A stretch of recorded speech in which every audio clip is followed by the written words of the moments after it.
अकोला अकोट आणि देवरी फाटा शेगाव राज्य महामार्गाच्या दुरावस्थेविरोधात सक्षम सामाजिक संघटनेच्या कार्यकर्त्यांनी देवरी फाटा येथे रास्ता रोको आंदोलन केले। रस्त्यावरील मोठ्या भेगा आणि वाढत्या अपघातांमुळे नागरिकांनी तीव्र संताप व्यक्त केला।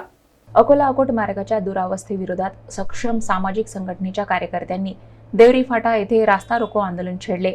तब्बल 10 वर्ष लागून तयार झालेल्या या रस्त्यावर अनेक ठिकाणी मोठ्या भेगा पडल्याचा आरोप आंदोलकांनी केला।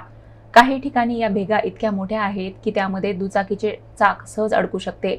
गेल्या महिनाभरात अशाच अपघातांमध्ये 4 युवकांचा मृत्यू झाल्याचा दावा करत आंदोलकांनी संबंधित यंत्रणेविरोधात संताप व्यक्त केला। या आंदोलनामुळे अकोला अकोट मार्गावरील वाहतूक सुमारे तासभर विस्कळीत झाली होती। घटनेची माहिती मिळताच सार्वजनिक बांधकाम विभाग आणि राष्ट्रीय महामार्ग विकासाशी संबंधित अधिकाऱ्यांनी घटनास्थळी धाव घेत आंदोलकांशी चर्चा केली। रस्त्याची तातडीने दुरुस्ती करून नागरिकांच्या सुरक्षिततेची हमी द्यावी, अन्यथा आंदोलन अधिक तीव्र करण्यात येईल असा इशारा आंदोलनकर्त्यांनी दिला।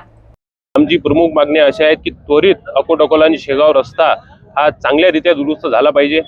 त्यानंतर जे मृत्युमुखी पडलेले आतापर्यंत लोक आहेत त्यांना आर्थिक मदत दिली पाहिजे। ज्यांना नेहमीच अपंगत्व आलेला आहे त्यांना आर्थिक मदत दिली पाहिजे। त्यानंतर हे जे टोल उभारणी केली यांनी अकोट अकोला रस्ता असो की शेगाव रस्ता असो, या टोलला त्यांनी त्वरित काढून फेकून द्यायला पाहिजे।